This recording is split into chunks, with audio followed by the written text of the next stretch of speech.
الحمد لله نحمده ونستعينه ونستغفره ونؤمن به ونتوكل عليه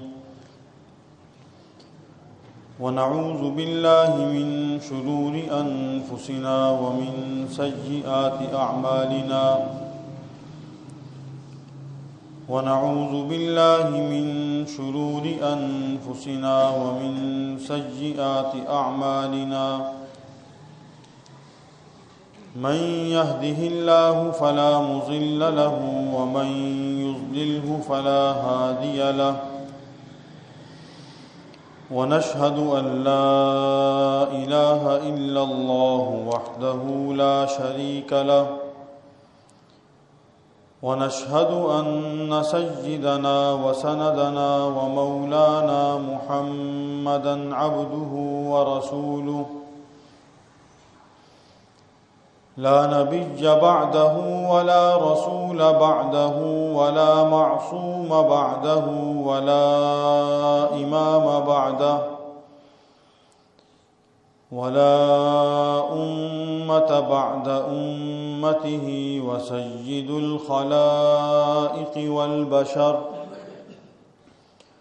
صلى الله تبارك وتعالى عليه وعلى آله وأصحابه وأزواجه وأتباعه وبارك وسلم تسليما كثيرا كثيرا أما بعد فأعوذ بالله من الشيطان الرجيم بسم الله الرحمن الرحيم ومن يشاقق الرسول من بعد ما تبين له الهدى ويتبع غير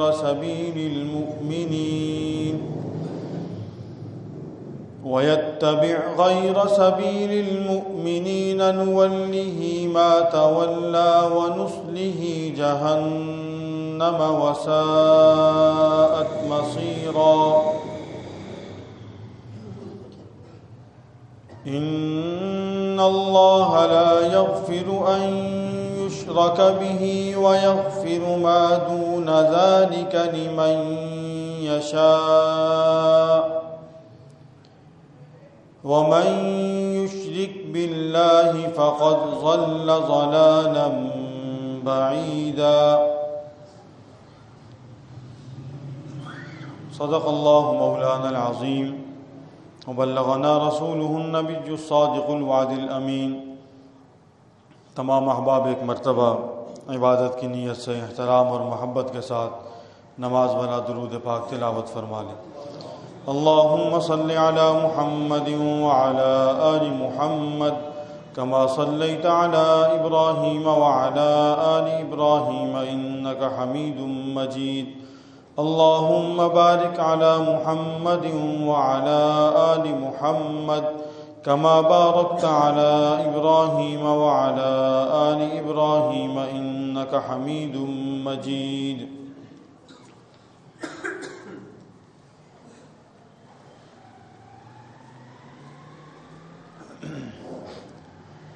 بزرگان محترم، دوستو، بھائیو، اللہ جل شانہ کا جتنا شکر ادا کیا جائے اتنا کم ہے کہ اس نے ہمیں اس پرفتن دور کے اندر، اس گئے گزرے دور کے اندر اپنے گھر کے ساتھ، اپنے دین کے ساتھ، اپنے دین کی تعلیمات کے ساتھ، رسول اللہ صلی اللہ علیہ وسلم کے طریقوں کے ساتھ وابستہ کر رکھا ہے۔ ہم ہی جیسے انسان اس دنیا میں موجود ہیں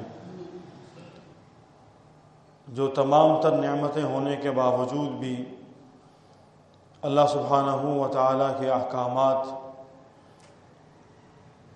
دین اسلام کی تعلیمات، اللہ سبحانہ و تعالیٰ کی قربت حاصل کرنے والے اعمال و افعال ان سے کوسوں دور ہیں،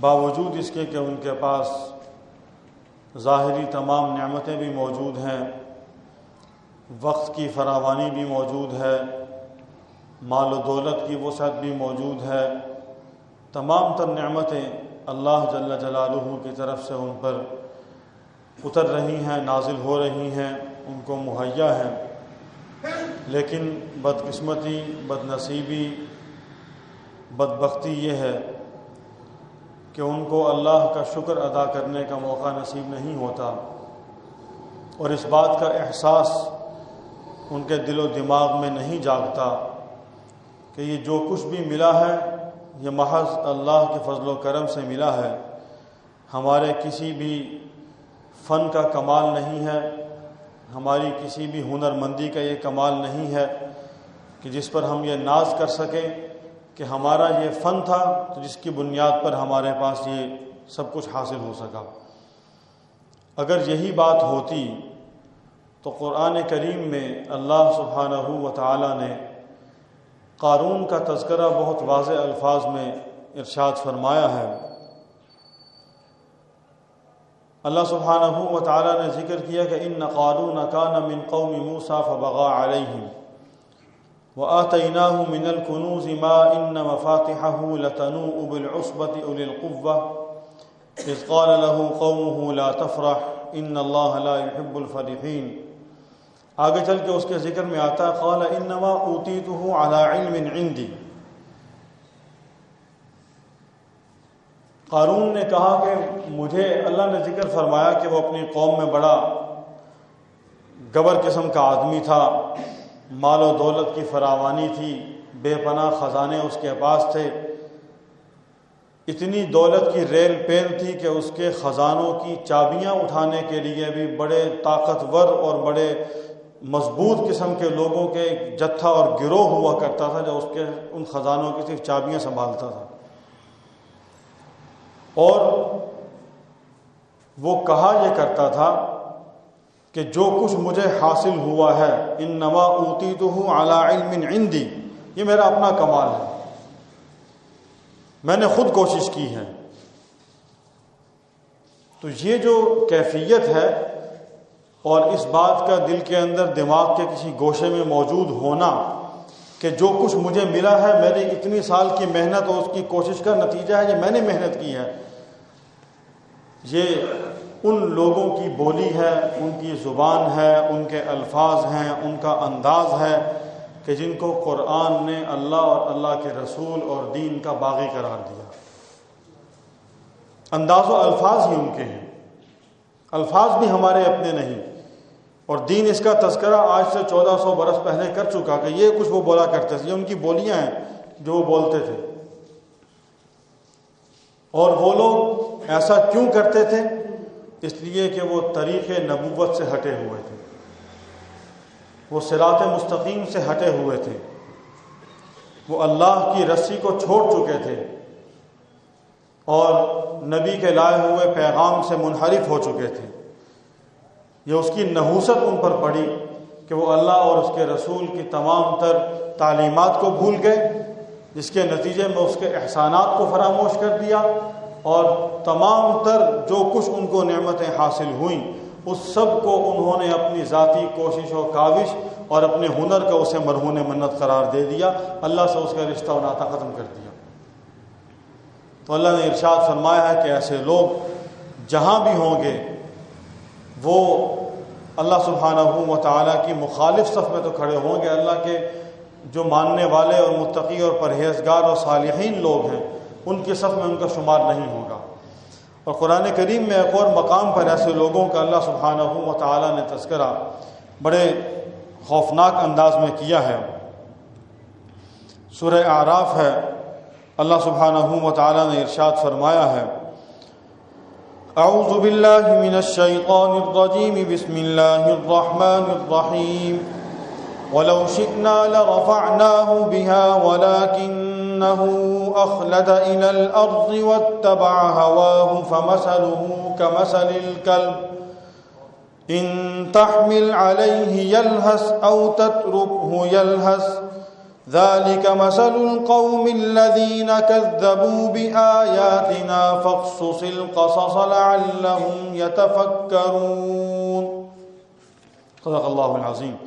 اللہ سبحانہ و تعالیٰ نے ارشاد فرمایا کہ ایسے لوگ کہ جو محض اور محض دنیا کی ہوس میں پھر رہے ہیں اور اسی کوشش میں ہے کہ ہمارا اول و آخر جو ہمارا ملجا ہے، جو ہمارا ماوا ہے، جو ہمارا ٹھکانہ ہے، جو ہماری منزل ہے، جہاں تک ہم نے پہنچنا ہے، وہ بس یہیں کی کمائی ہے، بس اس کے سوا اور کچھ نہیں ہے۔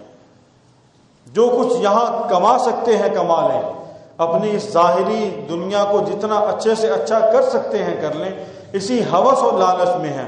تو فرمایا کہ فَمَثَلُهُ كَمَثَلِ الْكَلْبِ، ان کی مثال کتے کی مثال کی طرح کہ جس طرح ان تحمل علیہ یلہث او تترکہ یلہث، اس کے ذمے کوئی کام ہو، مالک اس کو بلائے تو بھی زبان نکالتا ہوا آتا ہے، مالک موجود نہ ہو تو ویسے بھی زبان نکالے کھڑا ہوتا ہے، اس کو کوئی شکار نظر آ جائے تو بھی اس کی رالیں بہتی ہیں، نہ بھی ہو تو بھی اس کی کیفیت یہی رہتی ہے، اس کیفیت سے باہر نہیں نکلتا۔ اور یہ جو کیفیت ہے یہ اس کی ہوس پر دلالت کرتی ہے، اس کی حرص پر دلالت کرتی ہے، اس کی لالچ پر دلالت کرتی ہے کہ اس میں طمع اتنی ہے، حرص و ہوس اتنی ہے کہ وہ مستقل اس کیفیت میں کھڑا ہے، جبکہ اور کوئی جانور اور درندہ اس کیفیت سے دوچار نہیں ہے سوائے کتے۔ تو جو شخص دنیا کا ہو جاتا ہے اور اسی کو ہی سب کچھ سمجھ لیتا ہے تو قرآن نے اس کو پھر جو مثال دے کے جس کے ساتھ اس کی تشبیہ دی ہے اسے خود سمجھ لینا چاہیے۔ تو معلوم یہ ہوا کہ میرا اور آپ ہم سب مسلمانوں کا اور پوری امت محمدیہ کا اس دنیا میں آنے کا مقصد اتباع نبوی صلی اللہ علیہ وسلم ہے، اتباع خداوندی صلی اللہ علیہ وسلم ہے، دین کے احکامات کے مطابق اپنی زندگی کو حتی الوسع کوشش کر کے گزارنا، یہ ہمارا مقصود ہونا چاہیے۔ اللہ سبحانہ و تعالیٰ نے ارشاد فرمایا سورہ الرحمن کے اندر کہ الرحمن علم القرآن خلق الانسان علمہ البیان، کہ رحمان وہ ہے کہ جس نے قرآن کریم سکھایا، قرآن کریم سکھایا، اور کس کو سکھایا، کس کے لیے نازل کیا؟ مخلوقات بے شمار ہیں، کوئی ایک مخلوق نہیں ہے اللہ کی، دنیا تخلیق کر دی گئی، بے شمار مخلوقات پیدا کر دی گئی، اس کے بعد انسان کو پیدا کیا۔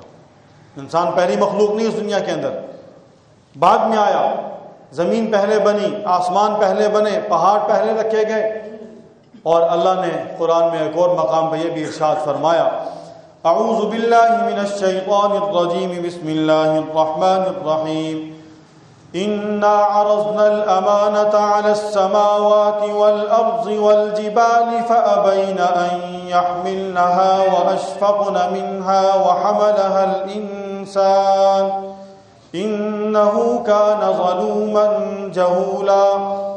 اللہ نے ارشاد فرمایا ہم نے یہ قرآن کی نعمت، یہ دین کی نعمت جو اس امت محمدیہ کے حصے میں رکھی ہے، جو اس کے حصے میں آئی ہے، یہ نعمت ہم نے سب سے پہلے پیش کی پہاڑوں پر، آسمانوں پر پیش کی، علی السماوات والارض زمینوں پر پیش کی، والجبال پہاڑوں پر پیش کی کہ اس کو سنبھالو، فابین ان یحملنها واشفقن منها، زمین آسمان پہاڑ اتنی بڑی بڑی مخلوقات اللہ کی، انہوں نے اس کو سنبھالنے سے، اس کو قبول کرنے سے انکار کر دیا، ہاتھ کھڑے کر دیا، ہمارے بس کی بات نہیں ہے۔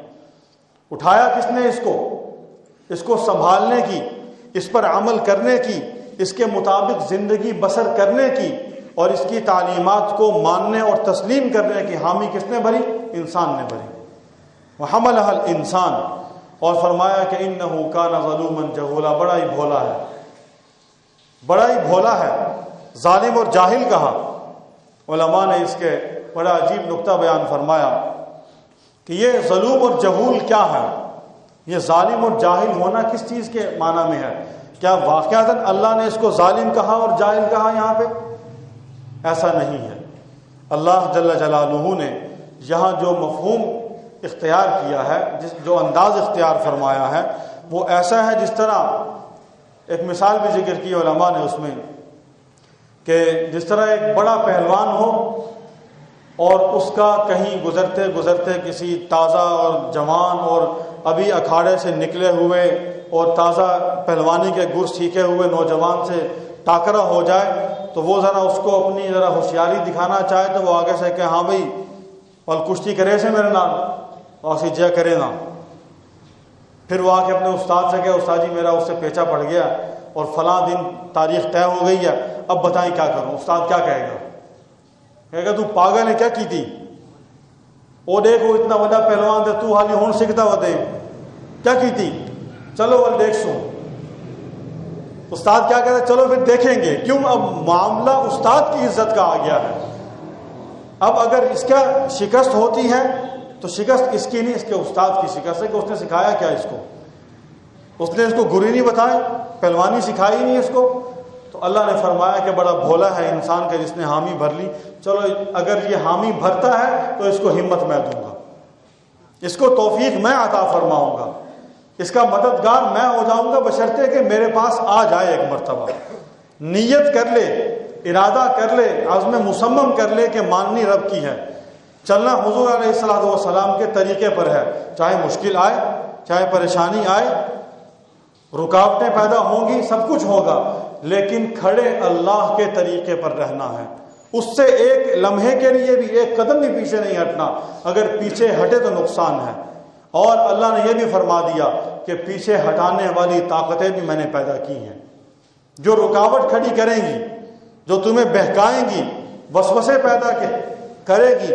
اور یہیں پہ اللہ نے ارشاد فرمایا آگے کہ وَلَأُضِلَّنَّهُمْ وَلَأُمَنِّيَنَّهُمْ وَلَآمُرَنَّهُمْ فَلَيُبَتِّكُنَّ آذَانَ الْأَنْعَامِ وَلَآمُرَنَّهُمْ فَلَيُغَيِّرُنَّ خَلْقَ اللَّهِ۔ اللہ اکبر۔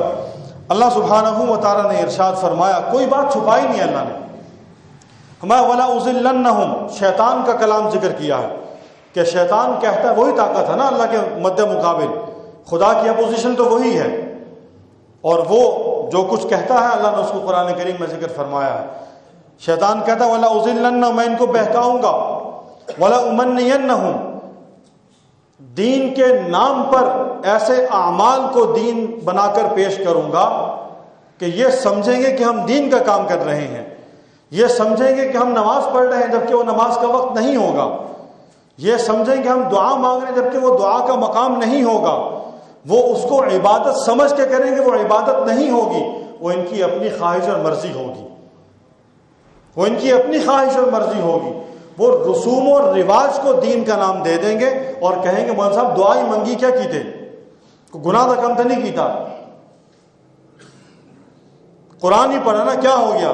گناہ کا کام تو نہیں کیا، قرآن ساری زندگی بھی تو ہے نا، صرف تیسرے دن، صرف 40ویں دن، صرف سال کے بعد باپ کو، ماں کو، دادا کو، بہن بھائیوں کو، اولاد کو جو ہم سے روٹ کے چلے گئے، اللہ کا حکم ان پہ پورا ہوا، ہم سے رخصت ہو گئے، ان تمام کو صرف قرآن کی ضرورت مقررہ ایام کے اندر ہوتی ہے، بس باقی ایام میں ضرورت نہیں ہے، اس کی کیا گارنٹی ہے ہمارے پاس؟ اور صرف انہی میں ضرورت ہے، اس کی کیا گارنٹی ہے ہمارے پاس؟ دین کہتا ہے کہ یہ چلے گئے ہیں، اب ان کا حق ہے کہ ان کو ہر لمحے ضرورت ہے تمہارے پڑے ہوئے کی، تمہارے نیک اعمال کے ذریعے ان کو بھی نفع ہوگا، ان کو بھی نفع ہوگا۔ اور یہ نفع کب ہوگا؟ جب اس قرآن کو پڑھا جائے گا، اس قرآن کو پڑھا جائے گا۔ شیطان کیا کرتا ہے؟ وہ اعمال بد کو جو بدعات کی شکل میں دین کے نام پر کیے جاتے ہیں ان کو مزین کر کے، خوبصورت کر کے، نقش و نگار لگا کے، بہت اچھا کر کے ہمیں دکھاتا ہے کہ مولوی صاحب جناب یہ کام بڑا اچھا، اس کو کریں، آپ اس کو کریں، شاباش، قوم کو اسی کے پیچھے لگا دیں۔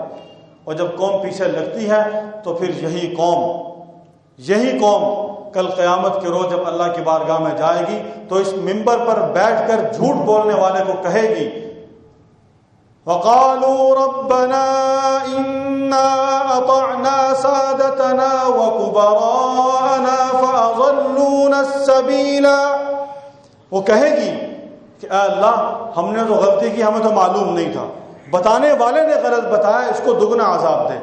ربنا آتهم ضعفين من العذاب والعنهم لعنا كبيرا، یا اللہ اس کو دگنا عذاب دے اور اس پر لعنت برسا کہ جو غلط رہنمائی کرتا رہا ہماری بیٹھ کے، ہمیں دین کے نام پر غلط رہنمائی ہماری کرتا رہا، اور ہم ہیں کہ ہم سوچتے بھی نہیں، سمجھتے بھی نہیں، دین کو سیکھنے کی کوشش بھی نہیں کرتے۔ ہم کہتے ہیں گھر میں بند بسترے کے اندر بیٹھ کر ہمیں موبائل پر دین مل جائے، بہت زیادہ آسان دین ہے، ہمیں دین کے لیے دین کے مرکز میں نہ آنا پڑے، یہ ایک ہماری نفسیات بنا دی گئی ہے، اور ہم اس کو کہتے ہیں کہ جناب اب ضرورت اس چیز کی ہے، اس کی طرف واپس آئیں۔ یاد رکھیے وہ ضرورت نہیں ہے، اب بھی ضرورت نہیں ہے یہ میڈیا اور سوشل میڈیا، بالکل ضرورت نہیں ہے۔ مرکز یہی ہے، مسجد ہے، اور یہ کب تک رہے گی؟ دین نے کہا ہے، قرآن کریم میں آتا ہے، حدیث پاک میں واضح موجود ہے کہ یہ سب کچھ ختم ہو جائے گا، دوبارہ تلوار کا زمانہ آئے گا، یہ سب کچھ ختم ہو جائے گا، یہ عارضی چیزیں ہیں، یہ فنا ہو جائیں گی، واپس پھر اسی مسجد میں آنا پڑے گا، یہیں چٹائی پر بیٹھ کے پڑھنا پڑے گا، قرآن یہیں سے ملے گا، دین یہیں سے ملے گا، حضور کی سیرت یہیں سے ملے گی، اور صحیح بات بھی یہیں سے ملے گی، اس کی پہچان نہیں ہو سکتی۔ کوئی بات صحیح پڑی ہے اس کو سن لیا جائے، کوئی بات وہاں ٹھیک موجود ہے اس کو سن لیا جائے، استفادے سے انکار نہیں ہے، مکمل غلط بھی نہیں، لیکن اس کو مجبوری بنا دیا جائے کہ نہیں یہ مجبوری ہے، اس کے بغیر چارہ کار نہیں ہے۔ چارہ کار ہے جو نفع رسول اللہ صلی اللہ علیہ وسلم کے طریقے میں ہے، وہ اس سے ہٹ کے کسی طریقے میں نہیں، بالکل نہیں ہے۔ آپ علیہ الصلوۃ والسلام کی آواز نہیں، اگر سیدنا عمر بن الخطاب رضی اللہ تعالیٰ عنہ کی آواز مدینہ طیبہ سے بیٹھ کر یا ساریۃ الجبل جا سکتی ہے تو حضور کی آواز پوری دنیا میں پہنچ سکتی تھی، اور اس آواز کا اثر ہو سکتا تھا کہ لوگ اس کی بات کو خود بخود مان لیتے، کوئی شخص بھی سر منہ انحراف نہ کرتا، اس سے ایک لمحے کے لیے کوئی شخص بھی اس کا انکار نہ کرتا، سبھی مان لیتے۔ اللہ کا یہ ضابطہ نہیں ہے، نبی کو در در پہ جانا پڑا ہے، ایک ایک آدمی سے بالمشافہ ملنا پڑا ہے، اور نبی کی اس روحانیت نے جو اثر دکھایا ہے وہ گھر میں بیٹھنے سے نہیں ہونا تھا، وہ مسجد کے ماحول میں آنے سے ہونا تھا، وہ دین کی دعوت کے لیے میدان عمل میں نکلنے سے ہونا تھا۔ وہ گھر میں حضور بھی بیٹھ سکتے تھے، نرم و گداز بستر مل سکتے تھے۔ امہات المومنین آپ علیہ الصلوۃ والسلام کی کمزوری بیماری اس کو دیکھتے ہوئے بسا اوقات اس گدے کے اندر جو کھجور کی چھال سے بنا ہوتا تھا اس میں کبھی کبھی اوپر نرم قسم کی کوئی صوف یا اس قسم کی کوئی چیز بھی ڈال دیا کرتے تھے۔ ایک مرتبہ ڈالا ہے کہ ام المومنین نے آپ علیہ الصلوۃ والسلام کی آنکھ مبارک اس وقت پر نہ کھلی جس پر روزانہ کھلا کرتی تھی، کچھ دیر سے آنکھ کھلی۔ آپ سمجھے تم نے بستر کو کیا کیا؟ یا رسول اللہ آپ کی سہولت کے لیے، آپ کی آسانی کے لیے ہم نے اس کے اندر کچھ تھوڑی سی اس کو نرم کرنے کے لیے کوئی اس کے اندر صوف یا اس قسم کی کوئی چیز ہم نے شامل کر دی، اب اس کو نکال دو، کس نے مجھے صبح اٹھنے سے روکا ہے؟ نرمی تو حضور بھی حاصل کر سکتے تھے، آپ کو یعنی سہولت مرغوب نہیں تھی، سہولت مرغوب تھی آپ کو، آپ کا جی بھی چاہتا تھا مجھے نرم و گداز بستر ملے، مجھے راحت و آرام ملے، مجھے سکون حاصل ہو، لیکن آپ علیہ الصلوۃ والسلام نے اس کو مقصد نہیں بنایا۔ وہ کیسے حاصل ہوتا، اس کی طرف جی کیسے مائل ہوتا؟ اس لیے کہ آپ علیہ الصلوۃ والسلام کو فکر آخرت لاحق تھا، موت کی فکر لاحق تھی، اللہ کا خوف موجود تھا، اور دل میں یہ بات تھی، اور یہی تعلیم نبوی ہے صلی اللہ علیہ وسلم کہ عزت حاصل کرنی ہے تو پھر اللہ کے ہاں معزز بنو، عزت حاصل کرنی ہے تو اللہ کے ہاں معزز بنو۔ دنیا کی عزت عزت نہیں ہے، دنیا کی عزت عزت نہیں ہے، اور اللہ کے ہاں عزت کس طرح حاصل ہوگی؟ ان اکرمکم عند اللہ اتقاکم، معزز وہی ہے رب کے ہاں جس کو دنیا میں لوگ کہتے ہیں مولوی جا رہا ہے، اس کو پرواہ نہیں کسی چیز، تو کیا پتہ ٹیکنالوجی کیا ہوتی ہے، اس کو کیا پتہ جدید دنیا کیا ہوتی ہے، اس کو سائنسی علوم کا کیا علم ہے، اسے کیا پتہ ہے کیا ہوتا ہے۔ سائنسی علوم سیکھنے چاہیے، ضرور سیکھیں، لیکن جس کے پاس دین نہیں ہے اس کے پاس بھلے جو کچھ ہو، ہماری جوتی کو پرواہ نہیں اس کی، اس کا آخرت میں کوئی حصہ نہیں ہے، کوئی حصہ نہیں اس کا آخرت کے اندر۔ جو کچھ ان کے پاس موجود ہے وہ مسلمانوں کی متاع تھی جو ہم سے چھینی گئی۔ ہم ہی تھے نا جنہوں نے بحری بیڑے بنائے تھے، ہم ہی تھے جنہوں نے آئٹم ایجاد کیے تھے، ہم ہی تھے جنہوں نے پہلے کیمیکل تجربے کیے تھے سارے۔ وہ جابر بن حیان اور فلاں اور فلاں ہیں، سارے نام کن کے ہیں؟ یہودی عیسائی تھے، یہ مسلمان تھے۔ جب مسلمان اپنے راستے سے ہٹا تو پھر ذلت اور رسوائی کا سامنا تو ہوا اس کو۔ نہ ہٹتے، اس طریقے سے پیچھے نہ ہٹتے تو دین کی ترقی بھی موجود تھی، دنیا کی ترقی بھی موجود تھی۔ بالکل ہمارے پاس تھی، ہم نے خود وہ راستہ چھوڑا، نتیجہ ہمارے سامنے ہے۔ آج بھی واپس وہیں آنا پڑے گا، وہیں آنا پڑے گا۔ یہ نہیں کہ نماز کی ضرورت نہیں رہی، روزے کی ضرورت نہیں رہی، حج کی ضرورت نہیں رہی، اس کو پیسے کے ضیاع سے تعبیر کیا جائے، قربانی کی ضرورت باقی نہیں رہی، اس کو لاکھوں نہیں کروڑوں جانوروں کے قتل سے تعبیر کیا جائے، اور انسانی ہمدردی اور جانوروں کی ہمدردی کا نام لیا جائے اس کے اوپر، کہ لوگوں کا پیسہ جا رہا ہے اور جانوروں کا قتل عام کیا جا رہا ہے۔ اور یہ کہنے والے کون ہیں کہ جو گزشتہ 200 صدیوں سے، 200 برس سے کم و بیش، بلکہ اس سے بھی زیادہ عرصے سے وہ کس کام میں لگے ہوئے ہیں؟ انسانوں کے قتل عام میں لگے ہوئے ہیں۔ یہ وہ کہہ رہے ہیں کہ ہمارے ہوش میں جنہوں نے لاکھوں انسانوں کو مارا ہے، ہماری اس مختصر عمر کے اندر، ہمارے ہوش کے زمانے میں لاکھوں انسانوں کو ہم نے مرتے دیکھا، سنا، پڑھا، آئے روز، اور اب وہ کہتے ہیں جی کہ آپ جانور مار رہے ہیں جناب، یہ اچھی بات نہیں ہے۔ اور پھر اس کے مدِ مقابل ایک ویڈیو بنا کے پیش کی جاتی ہے کہ دیکھیں جی یورپ میں گاڑیاں کھڑی ہو گئی ہیں اور بطخ اور اس کے بچے گزر رہے ہیں۔ کتنا خوبصورت منظر ہے، کتنی مہذب قوم ہے کہ وہ ان کا بھی خیال کرتی ہیں، اور آپ ہیں کہ جانوروں کو ذبح کیے جا رہے ہیں۔ یعنی دین کا مذاق کیسے خوبصورت انداز سے اڑایا جا رہا ہے، دین کے احکامات کو بالکل یعنی غیر متعلق اور غیر اہم قرار دیا جا رہا ہے، اور یہ سب کچھ شیطان کروا رہا ہے۔ اس نے کہا ہے کہ میں یہ کروں گا۔ آگے ارشاد فرمایا اللہ سبحانہ و تعالی نے کہ وَلَآمُرَنَّهُمْ فَلَيُبَتِّكُنَّ آذَانَ الْأَنْعَامِ وَلَآمُرَنَّهُمْ فَلَيُغَيِّرُنَّ خَلْقَ اللَّهِ، میں ان کو سکھاؤں گا۔ شیطان کہتا ہے میں ان کو سکھاؤں گا ایسی چیزیں کہ وہ جانوروں کے کانوں کو کاٹا کریں گے۔ جاہلیت کی ایک رسم ہوا کرتی تھی، اس کی طرف اشارہ ہے اس میں مختصراً۔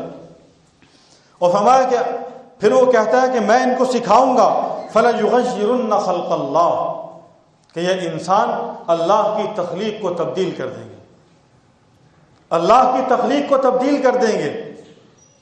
علماء نے لکھا اس میں، میری بات نہیں ہے، اب آپ ناراض نہ ہوئی، اس کو منوانا بھی تغییر لخلق اللہ میں ہے۔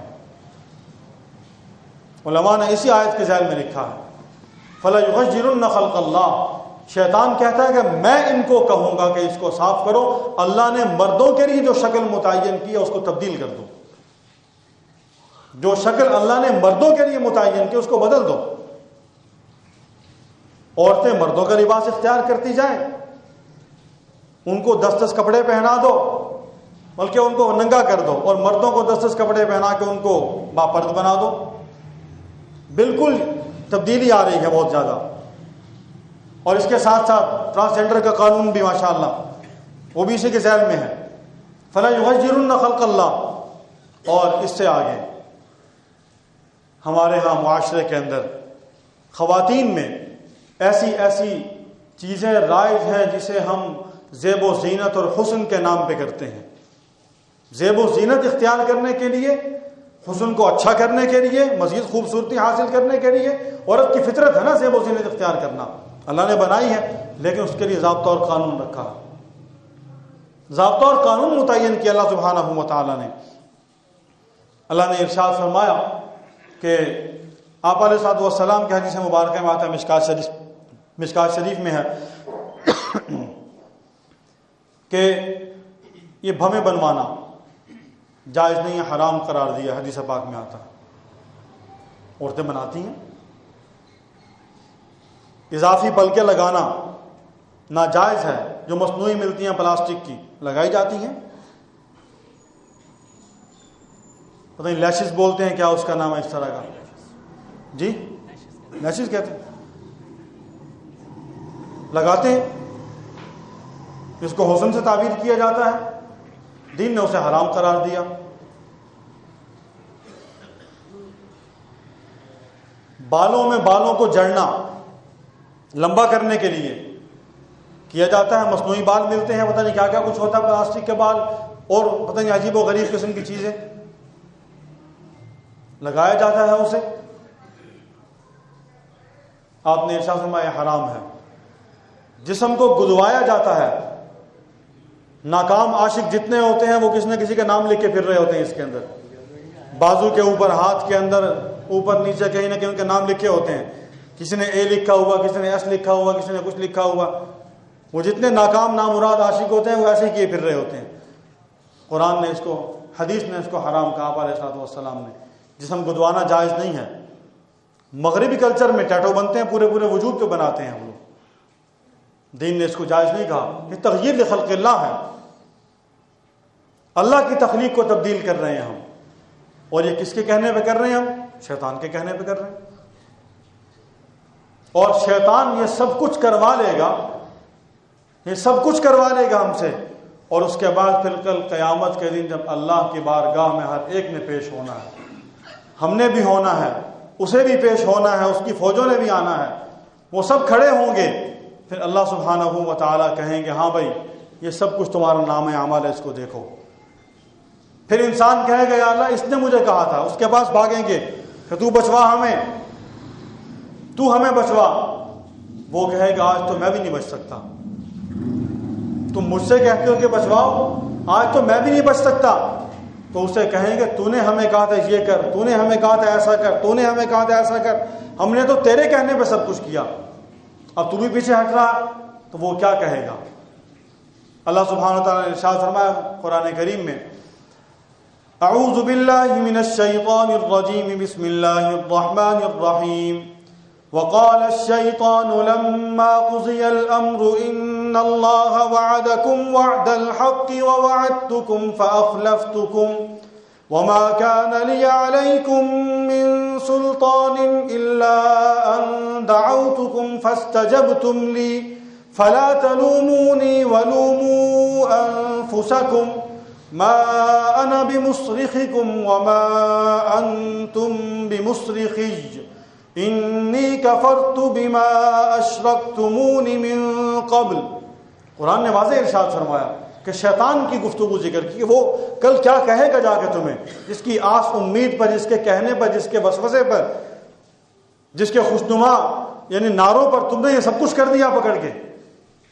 اور کہا کوئی نہیں، کچھ دیر کے لیے ہے، بچوں کی خواہش ہے، بچیوں کی خواہش ہے، کوئی نہیں ہو جانا چاہیے، کیا ہوتا ہے اس سے، شادی کی خوشی ہے، اس کے بعد کوئی نہیں، پھر نہیں کریں گے. لیکن وہ شیطان کیا کہے گا جب اللہ کا فیصلہ ہو جائے گا؟ تو پھر وہ کہے گا کہ ان اللہ وعدکم وعد الحق، کہ اے بے وقوف انسان جس کے بارے میں اللہ نے کہا یا ایھا الانسان ما غرک بربک الکریم، ما غرک بربک الکریم، تجھے کریم رب سے کس نے دور کر دیا ہے؟ تو اس سے کیوں پیچھے ہٹ گیا ہے؟ اتنا کریم رب تو اس سے کیوں پیچھے ہٹ گیا ہے؟ کس نے دور کر دیا تجھے اس سے؟ شیطان کہے گا ان اللہ وعدکم وعد الحق، اللہ نے جو وعدہ کیا تھا وہ بھی اس دن گواہی دے گا سچائی کی. اس روز اللہ کے وعدے کی سچائی کی گواہی وہ بھی دے گا. ان اللہ وعدکم وعد الحق، اللہ نے جو وعدہ کیا تھا سچا وعدہ کیا تھا تم سے. ووعدتکم فاخلفتکم، ایک وعدہ میں نے بھی تم سے کیا تھا لیکن میں نے وعدہ جھوٹا کیا تھا. اخلفتکم، میں نے اس کی خلاف ورزی کی. وما کان لی علیکم من سلطان، اور دوسری بات یاد کر رکھو کہ میرا تم پر کوئی زور زبردستی نہیں تھا. میں نے تمہارا ہاتھ پکڑ کے تمہیں وہاں نہیں لے کے یہ کام کرو اور صورت بالکل نہیں کہا میں نے تمہیں یہ. میں نے تو تمہارے دماغ میں ایک بات ڈالی، وسوسہ اندازی کی، خیال پیدا کیا، اس کو خوشنما کر کے دکھایا، اس میں خوبصورتی، اس میں رنگ میں نے بھرے، اور یہ میرا فن ہے، میری کاریگری ہے. میں نے یہ سب کچھ کیا، تم نے اس کو قبول کر لیا.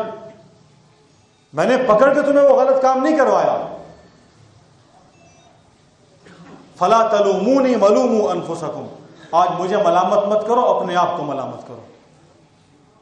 مجھے ملامت مت کرو، اپنے آپ کو ملامت کرو کہ تم نے رب کو چھوڑ کے میری مانی، تم نے اللہ کے احکامات کی خلاف ورزی کی، میرے احکامات کی پیروی میں چل پڑے. تمہارا پیدا کرنے والا اللہ تھا یا میں تھا؟ تمہیں زندگی دینے والا خدا تھا یا میں تھا؟ تمہیں روزی روٹی دینے والا اللہ تھا یا میں تھا؟ تمہارا یہ سانس میرے حکم پہ چل رہا تھا کہ اللہ کے حکم پہ چل رہا تھا؟ اور جب یہ سانس نکلا تھا تو میں نے تمہارا کھانا پانی اور اس زندگی میں رہنا بند کیا تھا کہ اللہ نے بند کیا تھا؟ تم نے اس کو بھلایا جس نے اتنی نعمتیں عطا فرمائی، اور تم نے اس کی اتباع کی کہ جس نے تمہیں کچھ بھی نہیں دیا، کچھ بھی نہیں دیا سوائے نفس کی اتباع کے، واتبع هواه فمثله كمثل الكلب، کہ تم نے نفس کی اتباع کی، اپنی خواہشات کے پیچھے چلے، اور اس شیطان نے، تمہاری ان خواہشوں نے، تمہاری اس نفس کی اتباع اور فرما برداری کرنے نے، نفس کی پوجا کرنے نے تمہیں کتا بنا دیا۔ قرآن نے اس کو کتا کہا، تمہیں اس نے کتا بنا دیا، تم اس میں خوش ہو کہ ہم بالکل ٹھیک زندگی گزار رہے ہیں۔ تو دوستو، اللہ جل شانہ سے ہدایت کی دعا کرنی چاہیے، اللہ جل شانہ سے صحیح دین پر چلنے کی دعا مانگنی چاہیے، صحیح دین پر چلنے کی دعا مانگنی چاہیے۔